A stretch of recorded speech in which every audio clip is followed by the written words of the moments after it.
Why is it so important for a man to let his beard grow out? Let me begin with an advertisement. I have a website, which you've heard me advertise before, insidechassidus.org. And I have a class on beards in a special section. I think it's called Life Lessons, where I discuss beards. I spent a whole hour talking about beards, and I would advise you to check it out. In that class, I made 3 points. And it's based to a great degree on the tshuva from the Frierdiker Rebbe. It's the only tshuva of the Frierdiker Rebbe in Nigle. The first is halacha, that the Tzemach Tzedek paskins that shaving a beard is in the category of leisilbash, of beautifying oneself, which only a woman is allowed to do and a man is not allowed to do. And he holds that it's also midiraisa. And therefore, it's not only a question of hashchasa, in other words, shaving with a razor, but if you shave ke'ein tad, and afilu shalei ke'ein tad, it's not allowed because the man is not allowed to beautify himself. This is the position of the Tzemach Tzedek. And in Russia, where the Tzemach Tzedek was the Pesach, you have to follow the Tzemach Tzedek, and therefore the whole tshuva is about a German shoichet who shaves, can eat his shechita. So previous Rebbe says, if he'd be Russian, you wouldn't be able to eat his shechita, because in the Russia where the Tzemach Tzedek is the Pesach, shaving a beard is a lack of Yiras Shamayim. But he comes from Germany, and over there's other paskim. That's the whole question. But that's one. The second issue, of course, is that a beard has to do with the Yud Gil Midas Arachim. It's Kabbalistic. It's mystical. And this is a very serious thing, that the Yud Gimel, the beard is a kli for all kinds of brachas of HaKadosh Baruch Hu. And of course, you could see the film. They gave it out a while back, of Beryl Weiss, alav hashalom. Beryl Weiss was very close to the Rebbe, very close to the Rebbe. And they did an interview with him, where he asked the Rebbe in Yechidus for Torah Gedula b'makam echad. For Torah and Gedula means wealth and Torah together. And it's a long story with many details. But the end of the story was, the Rebbe said to him, if you want to have Torah and Gedula together, Mustafa Loz Nabard, you have to grow a beard. And he didn't understand at first what the Rebbe was saying, because he has a different Yiddish, and the Rebbe had to repeat it.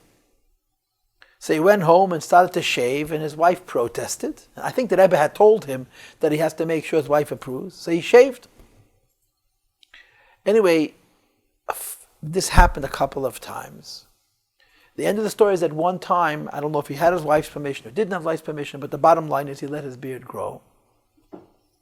And then later, when he came to the Rebbe, and he had his beard, the Rebbe counted off $13 and gave it to him. But not once, 2 or 3 different times. His beard became very, very large. You know, when you shave and then you don't shave, the beard becomes like a big rabbi. And he had this very large beard. And on a number of occasions, the Rebbe gave him $13 to represent the Yud Gimel Midas Arachim. This is a second point. So there's the halachic issue, and then there's the Kabbalistic issue. But then there's the third point. And I want you to know that this third point, although it's outside of the parameters of strict halach and Kabbalah, it's really very, very important. When people used to talk to the Rebbe about a beard, the Rebbe used to say, Aposh Tazach. People make pictures of Moshe Rabbeinu. No one knows how he looked. People make pictures of Aaron HaKohen. Nobody knows how he looked. People make pictures of any tzaddik or gadol b'Yisrael. They all make them with big beards. Why? Why? Maybe they shaved, maybe they trimmed. And the answer is, it's a trademark of a Yid. A Yid get mit a bard. A Jew wears a beard. And the wearing the beard is not only a question of halacha, a question of Kabbalah. This is what a Jew is. A Yid get mit a bard. And for that reason alone, it's very significant to wear a beard, because it identifies you as a Ben Avraham Yitzchak v'Yankiv. They have a book, which is called Makadosh Yisrael, about the Rebbe's officiating at weddings.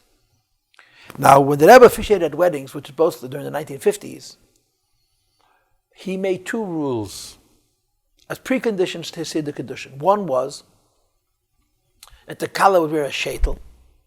Not that the opposite of a sheitel was being uncovered, but the Rebbe didn't want girls to wear hats or tichlach. The Rebbe felt that they would uncover a little bit and a little bit more. The Rebbe wanted dafke sheitlach. The Rebbe didn't care how beautiful the sheitlach were, but he wanted a sheitel and a beard.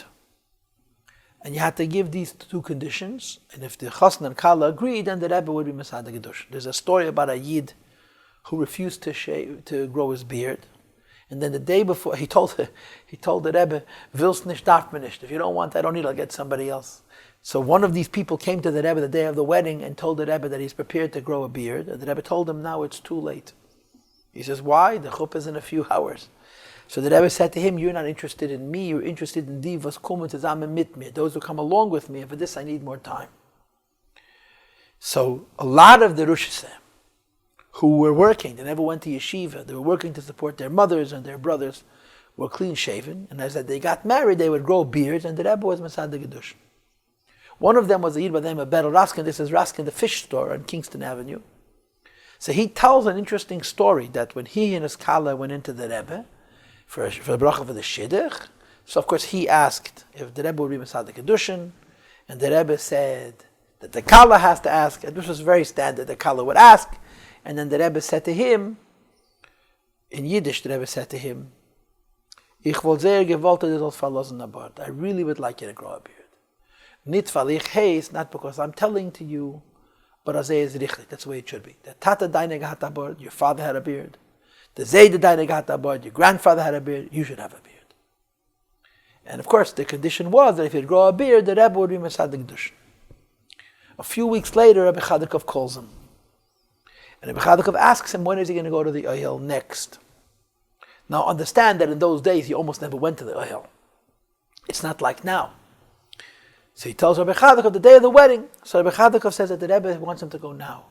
Shouldn't wait till the day of the wedding. And the reason was, quote, the Rebbe wants the Rebbe the Shver soll dir sein mit den Tzelem Elokim, that the previous Rebbe should see you with the Tzelem Elokim, that you look like godly. The Tzelem Elokim, the Jewish countenance, the godly countenance as Megit Betabard. You wear a beard.